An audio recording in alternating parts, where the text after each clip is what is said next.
시작하겠습니다.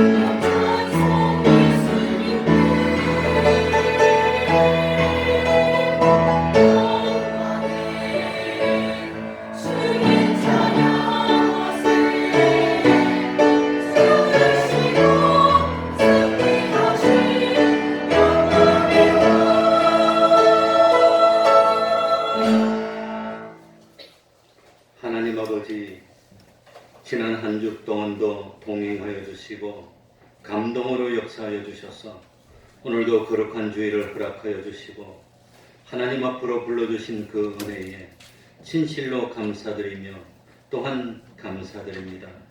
하나님 아버지, 세상에 살면서 하나님을 기쁘시게 하고 하나님을 영화롭게 하는 우리의 본분을 다 할 수 있도록 은혜 베풀어 주옵소서.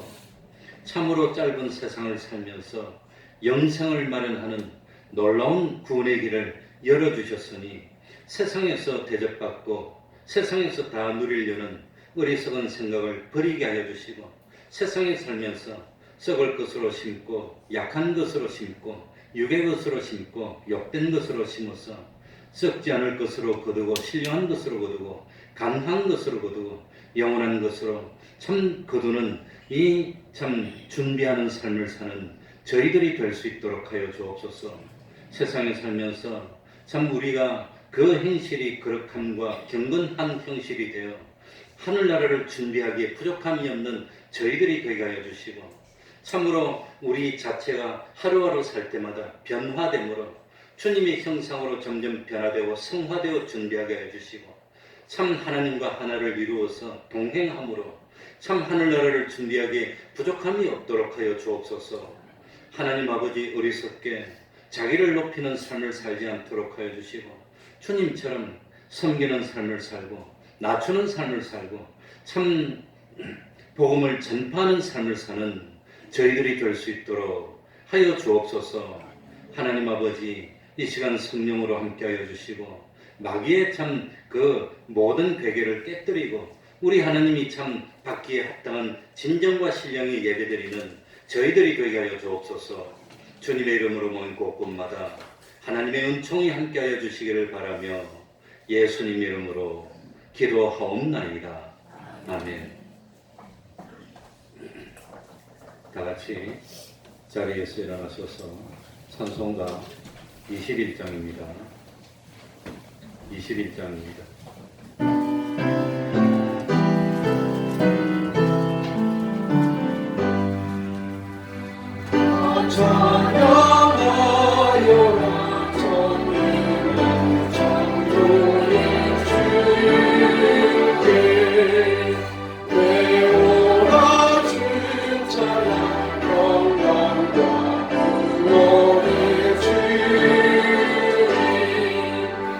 성령의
사도신경으로 신앙 고백하겠습니다.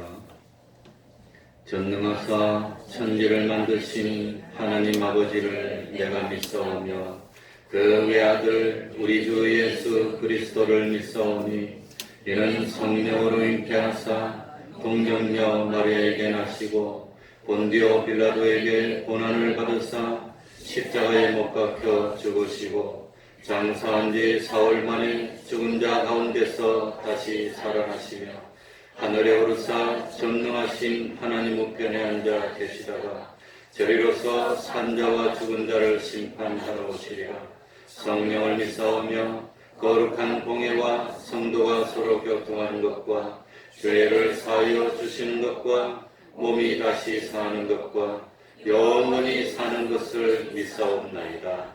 아멘. 자리에 앉으셔서 찬송가 208장입니다. 찬송가 208장입니다.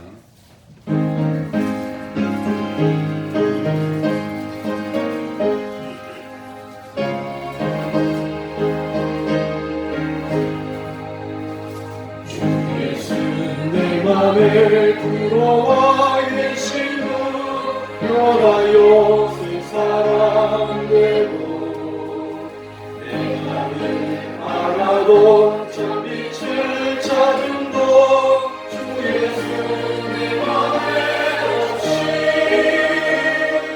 주 예수 내 맘에 오신 주 예수 내 맘에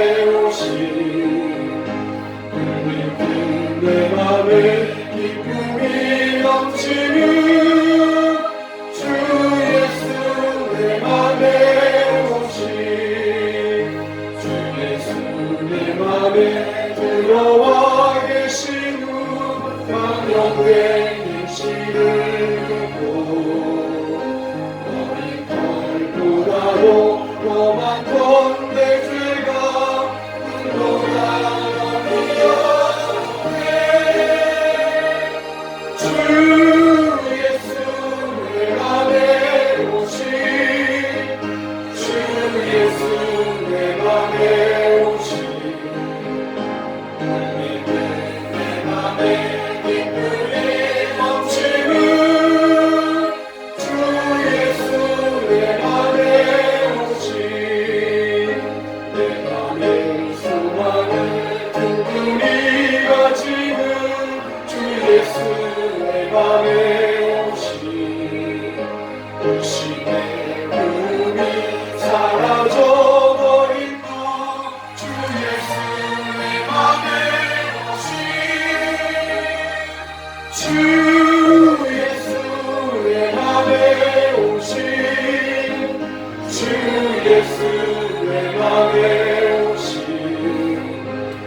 내 맘에 기쁨이 넘치는 주 예수 내 맘에 오신 사랑의 묵직한 골짜기가 많아 맑은 빛 요리고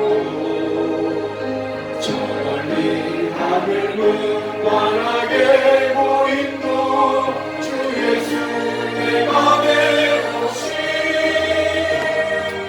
주 예수 내 맘에 오신 주 예수 내 맘에 오신 늘 믿는 내 맘에 기쁨이 넘치는 주 예수 내 맘에 오신 나 이제 천성에 올라가 살기는 주 예수 내 맘에 오신 천성을 향하여 내가 곧 가리니 그 빛을 믿을 때에 주 예수 내 맘에 오신 주 예수 내 맘에 오신 내 맘에 기쁨이 넘치는 주 예수 내 맘에 오신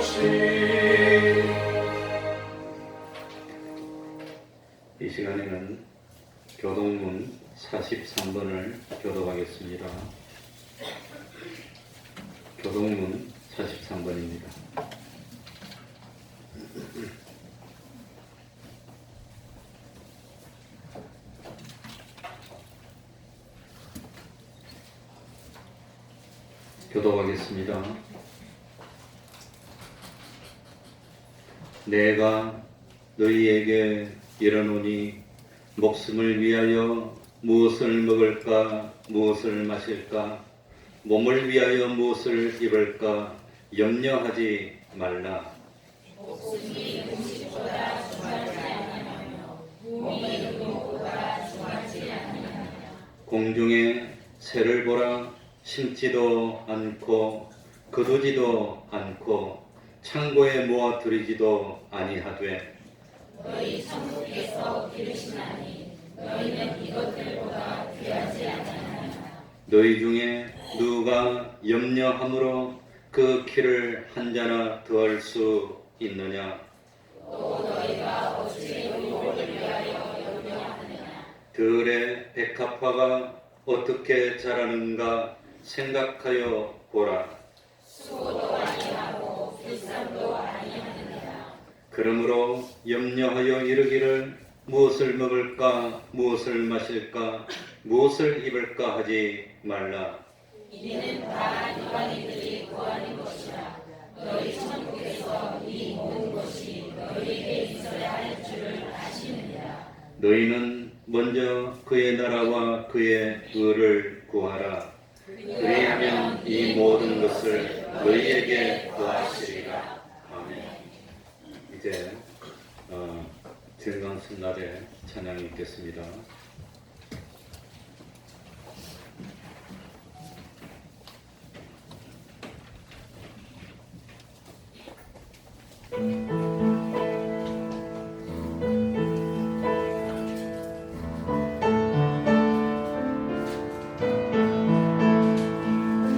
죄에서 자유를 얻게 하는 주님의 보혈의 능력이라.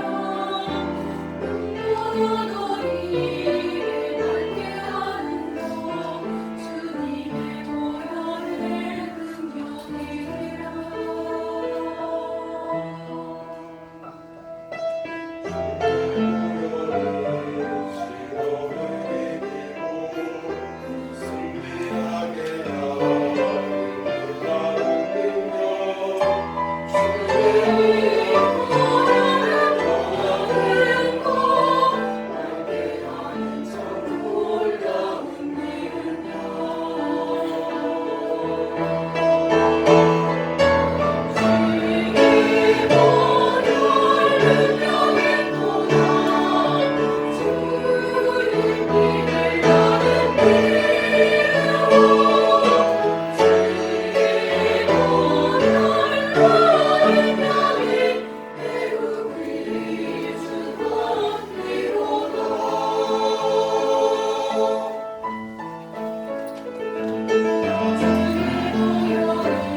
이 시간에는 김재환 집사님 예배를 위해서 기도해 주시겠습니다.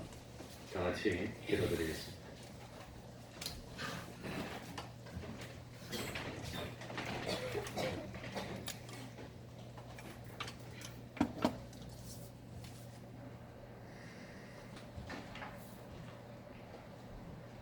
하나님 아버지, 감사를 드립니다. 주님이 허락지 않으시면 이 자리에 올 자가 없다고 했습니다. 저희들을 이렇게 불러 모아 주셔서 살아계신 하나님을 찬양하며 예배할 수 있도록 도와주시고, 어떤 주님을 간절히 만나기를 원하는 자에게 만나주시는 주님이 오늘 이 자리에 모인 우리 모두에게 복을 허락하여 주심을 믿고 감사를 드립니다. 하나님 아버지, 저희들 지난 한 주간도 어두운 세상 속에 살아가는 동안에 저희들 홀로 내버려 두지 않으시고 언제나 동행하여 주셔서 의의 열매를 맺어가는 삶이 되게 하여 주심을 감사를 드립니다. 우리는 연약하여서 한순간도 아버지 하나님의 뜻에 합당한 자로 살아갈 수 없는 나약한 존재임을 고백합니다. 주님의 지혜를 허락하여 주셔서 또한 말씀을 허락하여 주셔서 그 말씀대로 살아가게 하여 주시고, 또한 우리의 이 전령과 또한 아버지 혈기로 인하여 아버지 하나님 죄의 똠더리를 주의 말씀으로 아버지 하나님 다듬게 하여 주시고 인내케 하여 주시고 또한 승리케 하여 주시오니 감사를 드립니다. 언제나 주의 말씀과 그 뜻대로 행하기를 원합니다. 주님이 몸소 보여주셨던 이 땅에 천국 복음을 전하며 또한 아버지 하나님의 그 사랑을 하심을 전하는 믿음의 자녀가 되기를 원합니다. 세상 속에 살아가던 값없는 저희들이지만 하나님이 저희들을 귀하게 여겨주시고 또한 아버지 하나님 천하보다 귀하게 여기시는 그 은혜와 사랑을 아버지 하나님 이 땅에 천국 시민으로 살아가며 주님의 그 말씀으로 살아가며 아주 모든 일에게 생명의 말씀을 전하는 자로 거듭나는 저희들의 삶이 될 수 있도록 도와주시옵소서. 오늘도 아버지 하나님 앞에 여러 가지 어려운 문제, 또한 아버지 하나님 갈급한 심령들, 또한 육신의 연약함을 가지고 이 자리에 나왔습니다. 주님, 이 자리를 들어오는 모든 성도들을 축복하여 주시고 만나주시고 그를 만져주셔서 치료하여 주시는 주님을 만나게 하여 주시고 응답하여 주시는 주님의 말씀으로 해결되게 하여 주시고 또한 아버지 하나님 육신의 연약함을 아버지 하나님 치료해 주시는 치료의 광선이 임하게 하여 주셔서 이 자리에 있는 자나 또한 아버지 하나님의 뜻을 같이 하는 이 자리에 나오지 못했지만은 함께하는 형제들에게 성령의 능력으로 함께하여 주시옵소서. 이 교회를 사랑하여 주시고 인도하여 주시는 주님의 사랑합니다. 이 작고 나약한 교회이지만 하나님은 진리의 말씀으로 양육되며 주의 사랑으로 거듭나게 하여 주시오니 진실로 감사를 드립니다. 저희들이 무슨 일을 할지라도 하나님께서 동행하여 주시고 기뻐하여 주셔서 저희를 의로운 아버지 하나님 열매를 맺을 수 있도록 도와주시오니 또한 감사를 드립니다. 아버지 주의를 감당해 나갈 때 언제나 성령의 충만함으로 일하게 하여 주시옵시고 언제나 나보다 남을 낮게 여기는 마음으로 섬기는 마음으로 일하게 하여 주셔서 언제나 우리의 공로는 하늘에 쌓게 하여 주시옵시고 오직 이 땅에서 하나님의 영광만이 나타나는 교회 되게 하여 주시옵소서. 아버지와 찬양으로 전도할 때 주님 그 전도가 하나님의 그 기쁘심으로 전도의 열매를 맺어갈 수 있도록 도와주시옵소서. 언제나 말씀 속에 우리의 삶 속에서 행해지는 모든 일들이 주님의 살아계심을 알게 하여 주시고 주님을 전도하는 전도의 열매를 맺어가는 삶이 될 수 있도록 도와주시옵소서. 이런 삶이 가정에서나 직장에서나 또한 아버지 하나님 우리의 사회 속에서나 아버지 늘 한결같이 주님과 동행하는 복된 삶이 되게 하여 주셔서 하나님이 기뻐하시고 하나님이 들어 사용하여 주시고 하나님이 열매 맺게 하여 주시는 삶이 되게 하여 주시옵소서. 자꾸만 세월이 너무나 어렵습니다. 이 세상이 우리가 아버지를 바라보는 세상이 아니고 또한 어려운 세상임을 고백합니다. 남북으로 갈라진 이 나라, 또한 정치적으로도 서로 싸우고 볼 것이 없는 실망스러운 이런 나라입니다. 아버지, 저 비전자들을 긍휼히 여겨 주시옵시고 하나님을 두려워하는 마음을 허락하여 주시옵시고 언제나 국민 앞에 주님의 마음으로 일하게 하여 주시옵소서. 외세로부터 설려진 이 나라를 하나님께서 지켜주시고 인도하여 주셔서 그들보다 뛰어난 나라 아버지께서 세워주심으로 부강한 나라가 될 수 있도록 인도하여 주시옵소서. 경제적으로 너무나 어려운 가운데 있습니다. 주님, 이 경제를 허락하여 주셔서 아버지 하나님 지구상에서 가장 가난했던 이 나라가 이렇게 경제를 일으키신 것처럼 이 어려운 시기도 슬기롭게 넘어갈 수 있도록 주님 은혜 가운데 인도하여 주시옵소서. 오늘의 이 예배를 흠양하여 주시기를 원합니다.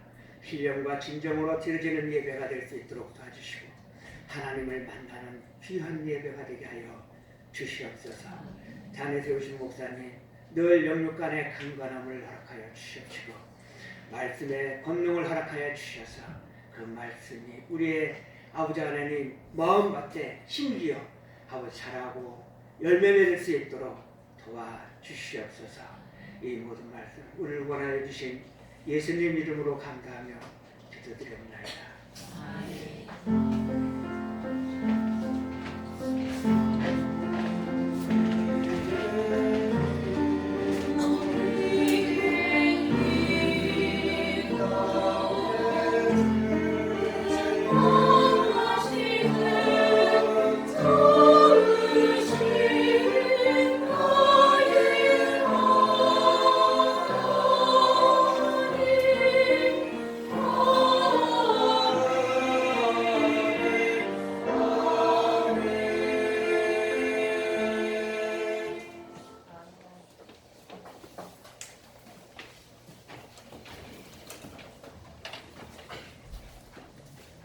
하나님의 말씀 마태복음 10장 1절입니다.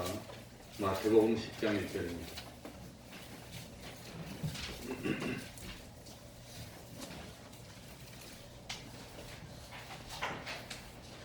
제가 읽겠습니다. 마태복음 10장 1절. 예수께서 그 12 제자를 부르사 더러운 귀신을 쫓아내며 모든 병과 모든 약한 것을 고치는 권능을 주시니라. 12 사도의 이름은 이러하니 베드로라 하는 시몬을 비롯하여 그의 형제 안드레와 세베대의 아들 야고보와 그의 형제 요한, 빌립과 바들로메, 도마와 세리마테, 알페오의 아들 야고보와 다데오, 가나안인 시몬과 및 가룟 유다 곧 예수를 판자라. 아멘.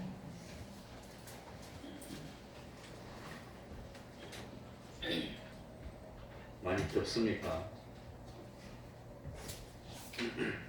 오늘은 예수님의 제자들 중에서 6번째 바들로메에 대해서 말씀드리겠습니다. 먼저 예수님 당시에 이스라엘 땅이 주로 어떤 언어를 사용했을까요? 원래 유대인들이 사용하던 언어는 히브리어입니다. 히브리어. 지금도 히브리어를 사용하고 있습니다. 그런데 예수님 당시의 유대인들은 히브리어를 사용하기도 했지만 대부분 아람어를 사용했습니다. 이렇게 된 배경은 이스라엘이 멸망한 데서 시작됩니다. 이스라엘이 멸망이 되고 바벨론의 포로로 잡혀갑니다. 그리고 이 바벨론의 포로로 잡혀갔던 사람들은 바벨론 사람들이 쓰던 말을 쓰게 됐는데 그게 아카드어라고 합니다. 저도 잘 모르겠습니다. 아카드. 그런데 이 바벨론이 얼마 가지 못해서 망하고 맙니다. 그리고 잠깐 메대가 섰다가 파사, 페르시아가 서게 됩니다. 그런데 이 페르시아 사람들이 쓰던 언어가 아람어라고 하는 겁니다. 그리고 이 페르시아의 통치를 쭉 수십 년간 받다가 거기서 포로로 잡혀 있다가 그 바사왕 고레스의 칙령에 의해서 이스라엘 땅으로 약 4만 4~5천 명 정도가 돌아와서 다시 예루살렘을 재건하게 됩니다.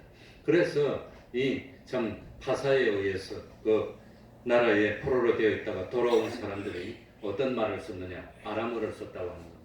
그래서 그때부터 이스라엘 사람들이 아람어를 쓰기 시작했고, 그리고 자기의 고유어인 히브리어도 쓰고, 예수님 당시에는 로마가 세계를 정복했는데 문화적으로는 헬라에 다 정복을 당합니다. 그래서 이 헬라어가 쓰이게 되고 이게 언어가 복잡하게 됐습니다.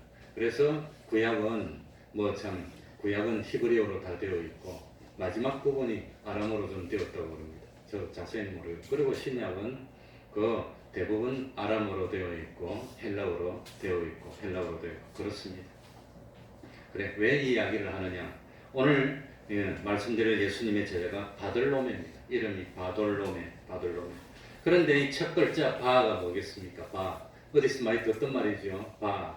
어디서 들었죠? 베드로를 부를 때 예수님이 뭐라고 불렀지요? 바요나 시모나. 그 시몬을 베드로라고 했고, 그러니까 이 바는 아람어로 아들이라는 뜻입니다. 바돌로메, 돌로메의 아들 그런 뜻입니다. 바돌로메. 그러니까 바돌로메는 우리나라 이름으로 하면 패밀리네임, 이 성이 됩니다. 성. 네. 그러니까 바돌로메는 아버지에게서 물려받은 성이 바돌로메입니다. 바돌로메. 바요나 시모나, 시몬의 아들, 요나의 아들 시모나, 그거 똑같습니다. 그리고 이 바돌로메의 그 지어진 이름은 뭘까요, 그러면? 그 이름이 나다나엘이라고 생각하는 겁니다. 그러니까 참 바들로메라고 부르면 그건 뭐 신씨 이렇게 성만 부르는 게 됩니다. 나다나엘이라고 부르면 나다나엘은 하나님의 선물이라는 뜻인데, 나다나엘은 부르면 제가 이름이 신영철인데 영철하고 이름 부르는 게 됩니다. 나다나엘. 그게 이제 나다나엘이 됩니다. 그렇게 생각하는 이유가 있습니다. 먼저 요한복음은 나다나엘 바돌로메가 사도라는 것을 증거하고 있습니다. 요한복음 1장 49절부터 51절에 보면 이런 말씀이 나옵니다. 나다나엘이 대답하되 라피여, 당신은 하나님의 아들이시여 당신은 이스라엘의 임금이로소이다. 예수께서 대답하여 가라사대 내가 너를 무화과 나무 아래에서 보았다므로 믿느냐? 이보다 더 큰 일을 보리라. 또 가라사대 진실로 너희에게 이르노니 하늘이 열리고 하나님의 사자들이 인자 위에 오르락 내리락 하는 것을 보리라 하시니라. 성경을 다 요한복음 1장을 펴시기 바랍니다. 그래, 예수님이 나다나엘에게 약속하신 이 말씀의 내용이 예수님께서 나다나엘을 사도로 임명한다는 그런 사도의 에게 해당되는 역할을 약속했다고 하는 겁니다. 요한복음 1장에 보면 예수님이 그 제자를 부르시는 내용이 나오는데, 안드레는 예수님을 만나자마자 누구를 찾아가지요? 자기 형인 베드로를 찾아가서 뭐라고 소개합니까? 우리가 누구를 만났다? 메시아를 만났다고 소개를 합니다. 그런데 빌립은 예수님을 만나자마자 친했던 친구였던 나다나엘을 찾아가서 뭐라고 말합니까? 모세의 율법의 예언이 되고 선지자들에게 예언된 그자가 누구지요? 메시아를 그렇게 설명한 겁니다. 메시아를 만났다를 풀어서 말하면 모세의 율법의 예언이 됐고 선지자들에 의해서 예언이 된 그자가 바로 메시아라고 합니다. 그자를 만났다고 고백을 합니다. 그래서 나다나엘은 예수님을 만나자마자 당신은 하나님의 아들입니다. 이스라엘 왕입니다라고 고백한 것이 바로 사도로서의 고백이라고 하는 겁니다. 이 참 성경에는 예수님의 12제자들의 명단들이 쭉 나오고 있습니다. 그런데 이 성경에 보면 마태복음에도 12제자의 이름이 나왔는데 바돌로메라고 되어 있고, 마가복음에도 12제자 이름이 나오는데 바돌로메라고 되어 있고 누가복음 6장에도 12제자 이름이 나오는데 바돌로메라고 되어 있고 사도행전에도 12제자 이름이 나오는데 바돌로메라고 되어 있습니다. 그런데 요한복음에는 예수님의 이 제자들의 이름이 나오는데 바돌로메가 한 번도 안 나오고 나다나엘만 나옵니다. 예수님의 제자가 몇 명이지요? 12명. 그러면 공간복음에 나오는 예수님의 12제자 이름을 쭉 넣고 그 다음에 요한복음이나 다른 데 나오는 예수님의 이름을 12명을 넣고 똑같은 이름을 하나씩 제해 나가면 누가 남는다 말입니까? 바돌로메가 남고 또 누가 남지요? 나다나엘이 남고 그러면 바돌로메하고 나다나엘하고 어떤 사람? 같은 사람이라고 보는 겁니다. 같은 사람. 그래서 바돌로메가 나다나엘이라고 보는 겁니다. 그건 제가 그렇게 보는 게 아니라 2000년 동안 학자들이 다 연구를 해서 바돌로메는 나다나엘하고 동일한 인물이다. 그렇게 생각합니다. 그래서 바돌로메의 바른 이름은 뭐냐? 바돌로메 나다나엘. 바돌로메는 성이고 나다나엘은 이름이고 그렇게 되는 겁니다. 바돌로메 나다나엘. 돌로메의 아들 나다나엘 이렇게 되는 겁니다. 이름. 바요나 시모나 그거하고 똑같은 겁니다. 그러면 의문점이 나옵니다. 왜 공간복음과 사도행전에는 바돌로메라고 이름이 나오고 요한복음에는 바돌로메는 한 번도 안 나오고 나다나엘만 나옵니다. 왜 나다나엘만 나올까요? 왜 그럴까요? 왜 그럴까요? 그래, 왜 그러냐? 마태복음, 마가복음, 누가복음, 사도행전은 바돌로메, 요한복음은 나다나엘. 서양 사람들은 다른 사람의 이름을 부를 때 공식적인 이름을 부르면 성을 부를까요? 이름을 부를까요? 마음대로 합니까? 성을 부릅니다. 그래 저도 직장 생활할 때 주로 미국 사람들하고 직장 생활을 거의 대부분 다 했는데 근데 그 미국 사람들이 나를 부르면 꼭 미스터 신이라고 해요. 미스터 영철이라 안 해요. 미스터 신이라고 해요. 나는 자기를 부를 때 로널드라고 불렀어요. 나는 이름 불렀는데 자기를 꼭 미스터 신이라고 그러더라고요. 나는 그 사람 성은 뭔지도 몰라. 어쨌든지 그러니까 이 나다나엘 바돌로메로 불렀다고 하는 것은 공식적으로 부른 겁니다. 공식적으로. 그러니까 뭡니까? 관계가 아주 친한 관계가 아니라 같은 예수님의 12제자들이지만 그러나 개인적으로 알고 아주 친한 관계가 아니고 친구가 아니고 제자로서 만났습니다. 그러니까 제자로서 제자를 부를 때 공식적으로 미스터 신이라고 부르는 것처럼 바돌로메라고 불렀다는 겁니다. 사도행전은 뭡니까? 왜 바돌로메라고 했을까요? 사도행전을 기록한 사람은 누가입니다. 누가는 누구를 따라다니던 사람이죠. 베드로를 수용했던 베드로의 비서정도 역할을 했던 사람입니다. 그러니까 누가는 자기의 스승 정도 되는 베드로하고 같은 학년에 있는 바돌로메를 이름으로 못 부르고 정식 명칭으로 불렀다고 하는 겁니다. 바돌로메. 그런데 요한은 뭐 때문에 나다나엘이라고 불렀습니까? 자, 요한은 누구하고 가까웠지요? 야고보와 요한, 그럼 베드로와 안드레. 본래 뭡니까? 요한과 안드레와 빌립은 동네가 같은 동네 출신입니다. 어디 출신이죠? 베세다 출신입니다. 그러니까 요한, 야고보, 베드로, 안드레, 빌립은 다 아는 사이고 빌립은 누구하고 친하지요? 바돌로메하고 친하고 이 6사람은 예수님의 제자가 되기 전부터 서로 알고 지냈던 사람이고 같은 어부였고 특별히 베드로, 안드레, 야고보, 요한은 동업했고 그리고 나다나엘과 빌립도 같은 어부였으니까 서로 잘 알던 사이니까 친구 사이니까 정식 명칭을 부르지 않고 뭘 불렀단 말입니까? 이름을 불렀다는 겁니다. 나다나엘이가 이름 불렀어요.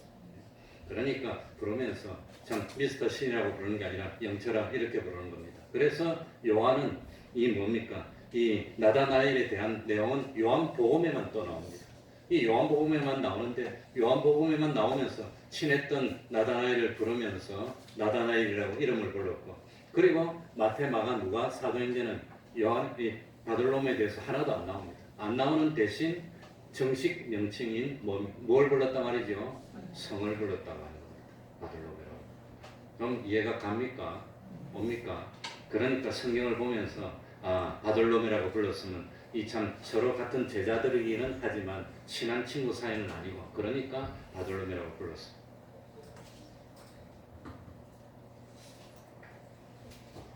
그리고 마태, 마가, 누가는 뭡니까? 이 사람들은 이건 뭐 이제 바돌로메하고 친한 사이는 아니고 제자가 돼서 만난 사이입니다. 직장에서 동료로 만난 거나 똑같습니다. 그러니까 부를 때 정식 이름을 성을 불렀다고 하는 겁니다. 특별히 요한복음 21장에 보면은 예수님이 부활하시고 난 예수님이 죽으시기 전에 제자들과 어디서 만나자고 약속을 하지요? 갈릴리에 평상시에 만나던 그 산에서 만나자고 약속을 합니다. 그래서 12제자들이 다 갈릴리로 갑니다. 갈릴리로 갔다가 기다리는데 예수님이 빨리 안 오는 거예요. 언제 오실지 모르겠어.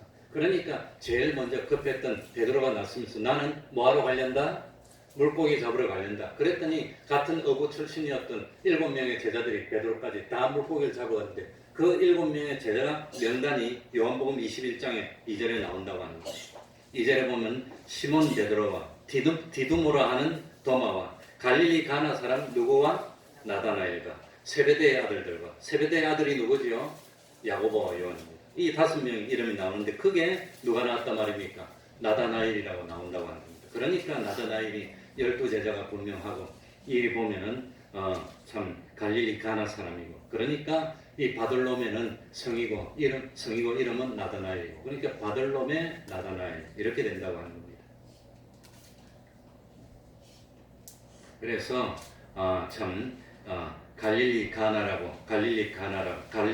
사람이 나다나엘 바들로메인데 갈릴리 가나 하면 뭐가 생각이 나지요? 예수님이 이적을 행하실 때 최초의 이적을 어디서 행했지요? 갈릴리 가나에서. 그래서 요한복음 2장 11절에도 예수께서 이 처음 표적을 갈릴리 가나에서 행하여 그 영광을 나타내시며 제자들이 예수를 믿으니라. 예수님이 처음 표적으로 물과 포도주를 만드셨던 곳이 갈릴리 가나. 바들로메 나다나엘은 예수님이 이보다 더 큰 일을 보리라고 했는데 예수님의 제자가 되고 난 뒤에 보니까 예수님이 물로 포도주를 만드는 기적을 행하는 사실을 보게 됐고 그리고 바들로메는 뭡니까? 예수님을 더 확실하게 믿게 됐습니다. 그러면 다시 한번 해봅시다. 이 나다나엘, 바들로메 나다나엘은 직업이 뭐였지요? 어부였다고 하는 겁니다. 어부였습니다. 그리고 베세다 사람이었고 그러니까 베드로, 안드레, 야고보, 요한, 그 다음 빌립, 나다나엘 이 6명이 전부 다 예수님 만나기 전부터 친했던 사이. 그 7명들이 다 친했던 사이. 알던 사이입니다. 그러니까 예수님이 제자를 부를 때도 근처에 있던 평상시에 그냥 안면이 있던 그 사람들을 불렀다는 걸 알 수 있습니다. 그리고 그 사람들이 다 성공했고 그래서 이 물고기를 잡는 어부에서 사람을 낚는 어부로 바뀌었다고 하는 겁니다.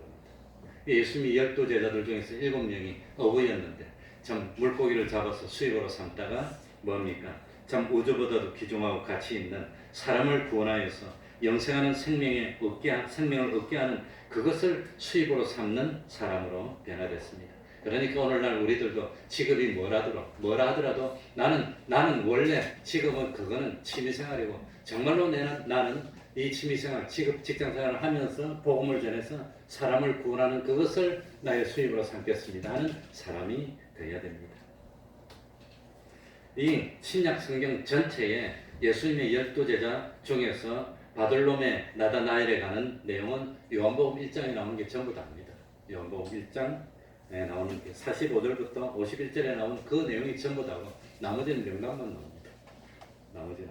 그리고 요한복음 21장에 나온 것처럼 같이 물고기를 잡았구나, 친했구나, 베세다 사람이구나 그 정도만 있고 사도 요한은 아마 자기가 친했던 이 바들로메 나다나엘에 대해서 기록한 이것이 나다나엘에 대한 정보를 알 수 있는 전부 다입니다. 우리가 먼저 45절 요한복음 1장 45절 46절에는 빌립하고 나다나엘 사이의 대화가 나옵니다. 이 대화를 통해서 나다나엘에 대한 정보를 어느 정도 알 수가 있습니다. 우리 한번 읽어볼까요? 요한복음 1장 45절에서 46절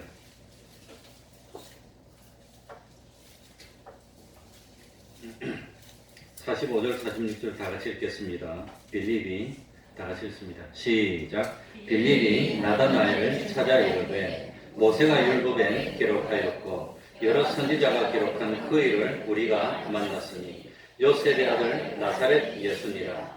나다나엘이 가로되 나사렛에서 무슨 선한 것이 날 수 있느냐. 빌립이 가로되 와 보라 하니라. 여기서 나다나엘에 대해서 알 수 있는 점이 뭡니까? 이건 제가 발견한 게 아니라 참고 서적을 있는 대로 내가 찾을 수 있는 거 다 찾아가지고 이거 요약한 거니까 이건 내가 발견한 건 아닙니다. 예. 근데 사람들이 얼마나 성경을 많이 연구했으면 이 한 줄 가지고 빌립, 나다나엘의 성격을 딱 파악하는 겁니다. 나다나엘이 어떤 사람입니까? 나다나엘은 말씀을 묵상하는 사람이었다는 걸 알 수 있습니다. 하나님의 말씀. 그러니까 빌립이 예수님의 부르심을 받고 난 뒤에 제일 먼저 친했던 친구 나다나엘에게 찾아가서 이 예수님에 대해서 소개하는데 뭐라고 소개합니까? 모세가 율법에 기록하였고, 그렇다면 적어도 나다나엘하고 빌립 사이에는 모세가 율법에 기록하였고 이렇게만 말해도 공감대가 형성되니까 나다나엘도 모세가 율법에 기록한 그 내용을 뭐 하고 있었단 말이죠? 숙지하고 있었다는 겁니다. 그렇게만 말해도 모세가 율법을 기록하면서 선언했던 그 사람 누구지요? 구세주라는 걸 알고 있습니다. 그리고 여러 선지자가 기록한 거의가 누구지요? 선지자들이 다 누구를 예언합니까? 예수님이 오시리라는 걸 예언해서, 그래서 이 나다나엘도 이 구약 성경에 정통하고 성경을 참 묵상하고 있었다는 것을 알 수 있다고 하는 겁니다. 그러니까 이 이스라엘 사람으로서 구약 성경을 묵상하고 연구를 하면서 참 메시아가 올 텐데 언제 오실까 하면서 기다리고 성경 말씀을 묵상하면서 주님을 기다리고 있었던 사람이 나다나엘이었다고 하는 겁니다. 두 번째 알 수 있는 것은, 이건 나중에 무화과나무 밑에서 하는 그것으로 봐도 알 수가 있습니다. 이 사실은. 두 번째, 이 요한복음 1장 45절 46절에서 알 수 있는 나다나엘에 대해서 알 수 있는 것은, 나다나엘이 예수님에 대한 구세주에 대한 편견을 가지고 있었다는 겁니다. 편견을 가지고 있었습니다. 그러니까 비록 나다나엘이 하나님의 말씀을 알고 있었고 묵상했고 했지만 어떤 편견을 가지고 있습니까? 자기 친구 빌립이 예수님을 소개할 때 뭐라고 소개합니까? 예? 나사렛 사람 예수, 요한의 아들, 요셉의 아들이라고 소개했습니다. 아무튼 그렇게 소개했더니 이 나다나엘이 그 자리에서 즉각적으로 탁 튀어나오면서 반응을 하는 겁니다. 나사렛에서 무슨 선한 것이 날 수 있느냐? 이 나다나엘은 예수님을 판단할 때 뭘 가지고 판단합니까? 고향이 어디냐? 그거 갖고 판단했다는 겁니다. 고향이 어디냐? 그걸 가지고 사람 판단했으니까 편견을 가지고 있었다는 겁니다. 예수님의 말씀, 예수님이 하시던 능력이나 예수님의 행동이나 예수님의 인격이나 예수님을 보고 예수님을 판단해야 되는데 나사렛에서 났다니까 틀렸다 벌써. 그러니까 장소에 대한 편견을 가지고 있었던 겁니다. 우리도 사람 판단할 때 고향이 어디다 그런 걸로 판단하면 안 됩니다. 그런데 나다나엘은 나사렛에서 무슨 선한 것이 날 수 있느냐? 나사렛이라는 동네는 이스라엘 북쪽인 갈릴리 지방 중에서도 저 한쪽 구석에 치우친 변경 지방인데, 그런 변경 지방은 사상도 희미하고 외국하고 섞여가지고 이 사람들이 이거 엉망이고 신앙도 엉망일 텐데 그런 데서 무슨 메시아가 난단 말이냐? 이런 편견을 가지고 있었다고 하는 겁니다. 그래서 나다나엘은 예수님의 말씀과 예수님이 행하시는 그런 예수님이 행하시는 이적을 보고 판단하는 것이 아니라 출신지를 보고 예수님을 판단하려고 했던 잘못을 범했으니까 뭘 가지고 있었지요? 편견을 가지고 있습니다. 오늘날 우리들도 그런 편견을 가지면 안 됩니다. 그래, 철로역정을 만든 사람이 존 번연인데, 존 번연의 책 중에 철로역정뿐만 아니라 거룩한 전쟁, The Holy War라는 책이 있습니다. 철로역정도 내가 읽어봤는데 이 존 번연의 다른 책 홀리 워도 철로역정하고 비슷한 그런 아류의 책들입니다. 그런데 이 책의 내용이 뭐냐? 인간의 영혼을 뜻하는 멘솔이라는 도시가 있었는데, 이 멘솔이라는 도시를 마귀를 뜻하는 디아블로스의 군대가 포위당해서 이 멘솔이 망하게 생겼습니다. 그때 그리스도를 의미하는 임마누엘의 군대가 와가지고 멘솔을 구원하기 위해서 멘솔을 공격을 하는데, 어디를 공격하겠습니까? 귀문, 이어 게이트, 귀문을 공격. 그럼 믿음이 무엇에서 생깁니까? 들음에서 생기니까 마귀는 뭘 지키고 있습니까? 귀를 지키고 있는 겁니다. 못 듣도록. 하나님의 말씀이 들어와야 믿음이 생기고, 하나님의 말씀을 들어야 뭐가 되는데, 이 하나님의 말씀을 못 듣도록 귀를 지키고 있어서 이 하나님의 군대들이 귀문, 이어 게이트를 공격했다고 합니다. 그러니까 이 이어 게이트를 지키는 장수를 세웠는데, 디아블로스 마귀가 세웠는데, 그 장수의 이름이 프레주디스입니다. 편견이라고 하는 장수. 그러니까 편견이고 이 편견 밑에 수하들이 전부 다 기머리 60명입니다. 아예 못 듣는 겁니다. 그러니까 하나님이 주님이 무슨 복음 말씀을 막 전해도 못 듣게 기머리를 세워놓고 시켰다고 하는 거예요. 참 그런 거 보면은 이 교리적으로 참 소설을 쓰면서 다